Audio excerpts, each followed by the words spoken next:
Hello everyone, it's your girl Najma Lily, and today I will be talking about a recent update that happened in Duolingo and why it absolutely ruins the Japanese course.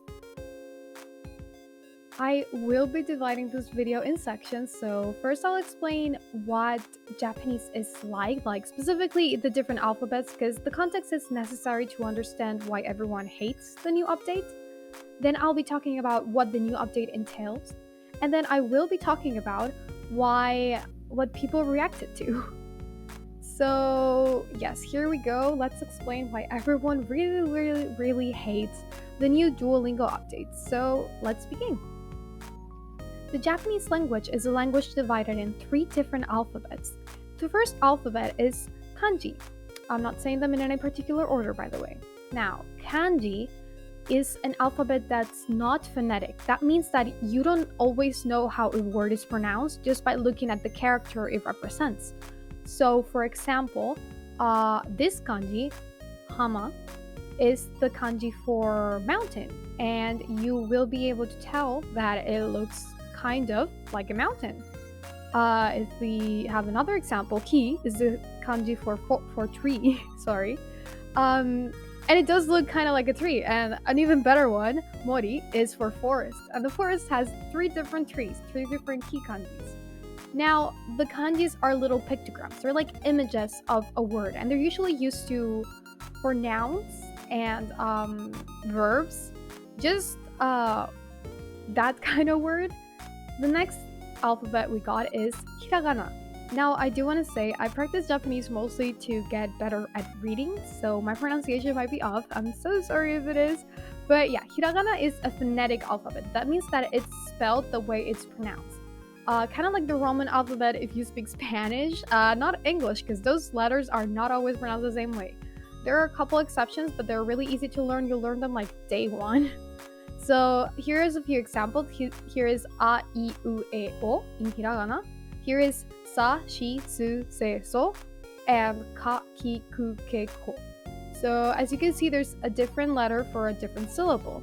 Hiragana is usually used for particles, like that is my dog. The is would be a particle in that example. And it can also be used to spell kanjis. Like you might have seen earlier on, I put the hiragana beneath the kanji, because that way I can know how it's pronounced even if I'm not familiar with the kanji. Now, the last writing style is katakana. Katakana it has the exact same characters as hiragana, but it's used for different things. Like for example, sound effects or foreign words. So say my name, Lily, is not a Japanese name, so you would use katakana to spell it. So here's a few examples of katakana. This is a, I, u, e, o. Here is sa, shi, su, se, so.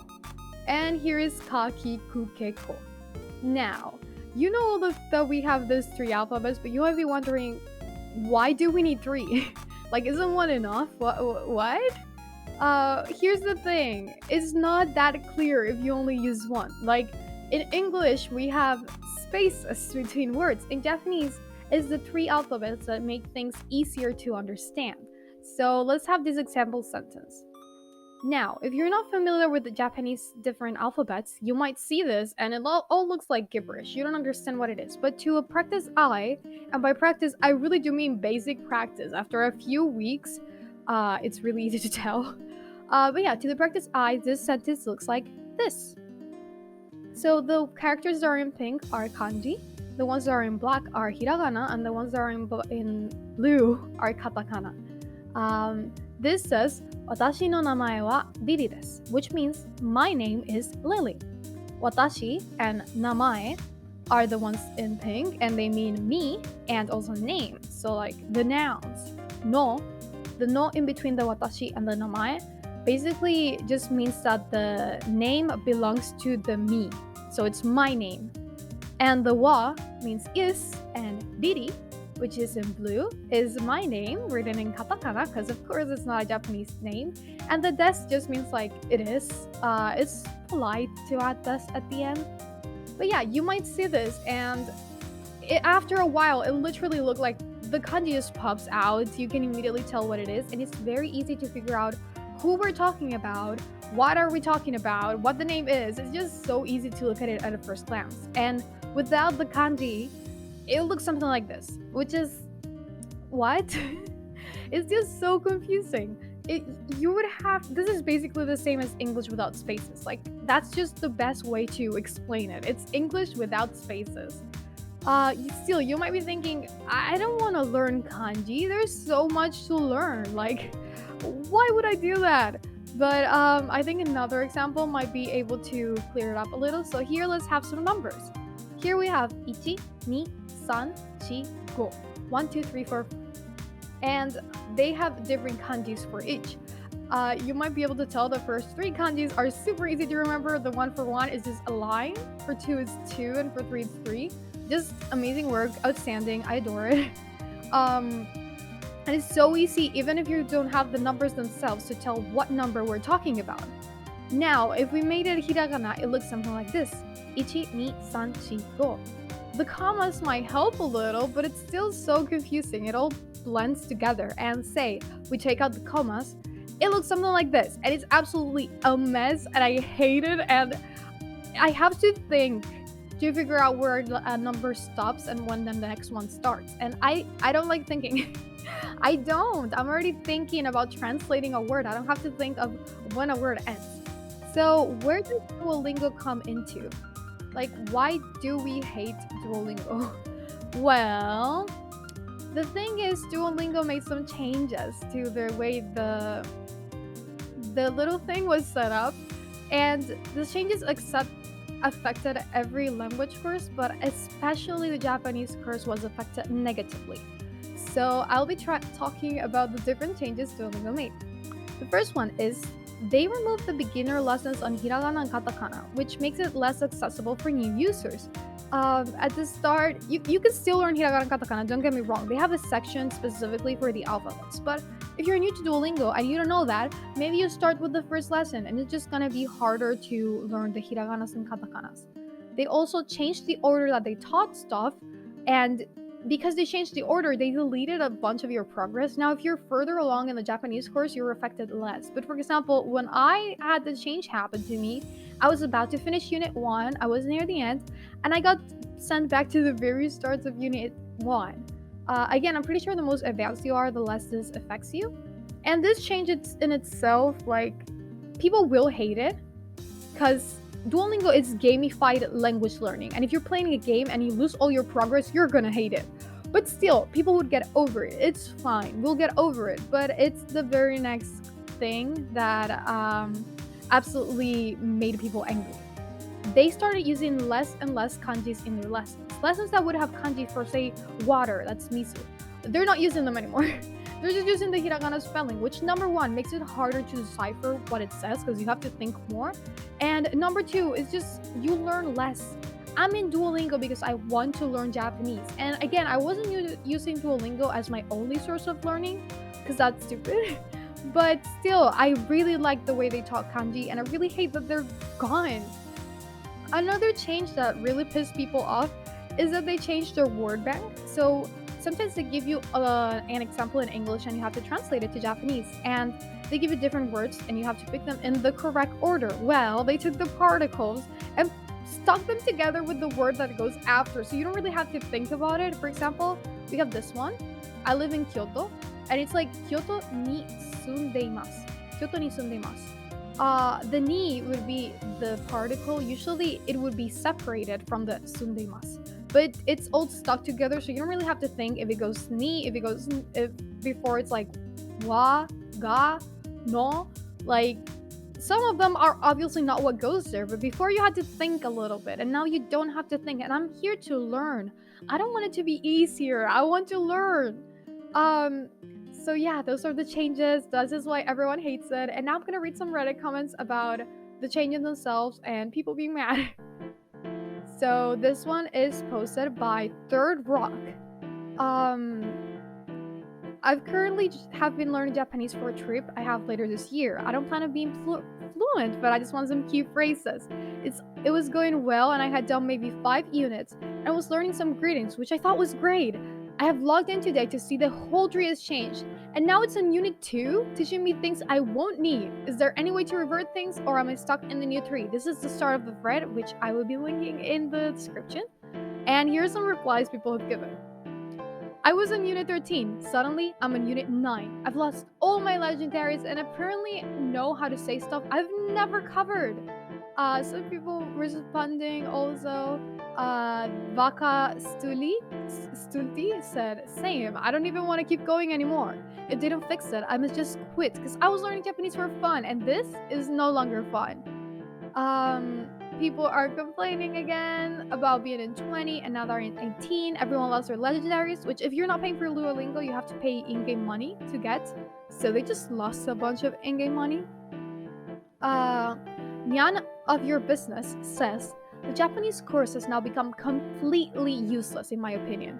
Not only have I lost my trophies, but I also went from having a decently long sentences that involve a fair bit of kanji to roughly the same sort of sentences with absolutely no kanji whatsoever. Meaning, I'm spending at least 3 times as long trying to read what's written because I have to decode where one word ends and another starts, rather than, just knowing because of how kanji is used in sentence. I've been learning Japanese on Duo for 2 years. I don't need to go back to doing everything in hiragana with the occasional katakana. I'm way past that. Give me my kanji, darn it! Duo's previous updates have made me consider quitting because of how shitty they are. The path UI changed, for example. But this is unbelievably bad. I cannot fathom how anyone who works at Duo thinks that this is an update in any capacity. And this other person said, I am so effing mad about this, dude. I'm with you 100%. In addition from taking away the kanji, the fact that they think it's a good idea to smoosh several words into one bubble, or worse, fragments of words into different bubbles smudged with parts of other words, is deliberately antagonistic to the learner and adds an artificial difficulty that doesn't need to be there. I'm really not happy. Then Nyan of Your Business responds to that previous comment with, oh god, this is infuriating me too, especially with particles. Particles are something I struggle with quite a bit still, and smooshing them together with other words literally makes me incapable of putting thought into what particle I need to use in that context, since I automatically know which one is right, since it's lumped together with a word I know in this sentence. I used to have to put some thought into what particle to use, but now I don't. They're simultaneously making this course brainless in certain aspects and stupidly convoluted in others, which is honestly impressive how much they managed to F it up in every level. I swear, whoever forced this update has never seen written Japanese in their life. At this point, I wouldn't be surprised if a poorly made bot restructured the Japanese course, and no humans working on Duo had even looked at it since rolling out. Then EFX said SH says, oh my god, I hate it too. I'm so frustrating. I'm completely lost with all the kanjis. Why did they do that? They already have furigana to help for new kanjis, and parenthesis here, furigana is the hiragana spelling of how the kanji is pronounced. Anyways, I have been jumping levels hoping that they would come back. For the moment, no luck. And then finally, Novula says, as frustrating as it is for the entire pathway to be revoked and to be thrown backwards in progress, while simultaneously having new words I've never seen popped up, the worst of it all has to be the removal of kanji. Way to cut out an extremely important part of the written language. Not to mention, all the sentences are stupidly simple. I went from, how old are your younger sister's children? To, I ate lots of pizzas. WTF? And then OK Leggingstock said, yeah, I went to lesson 1 to see what they are teaching people first, and it is to say, she is cool in Japanese. What the actual F? Who cares? And I never learned how to say that, and I was already in chapter 2. Now back to learning how to say book like sumimasen. I will be linking the Reddit thread in the description if you want to read more. But yes, you might be wondering, well, this sucks. Is there anything I can do to fix it? And guess what? There is.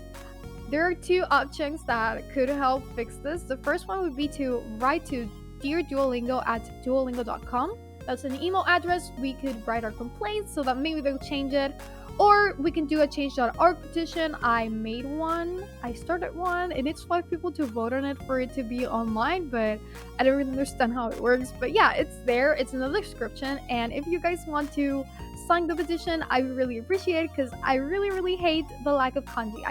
I'm telling you, the removal of the other stuff, losing your progress, that's fine. I can deal with it. But the kanji, I need it. I need kanji. I need it to understand what's going on. I'm so sorry. There was a car in the background, and I just need it in general.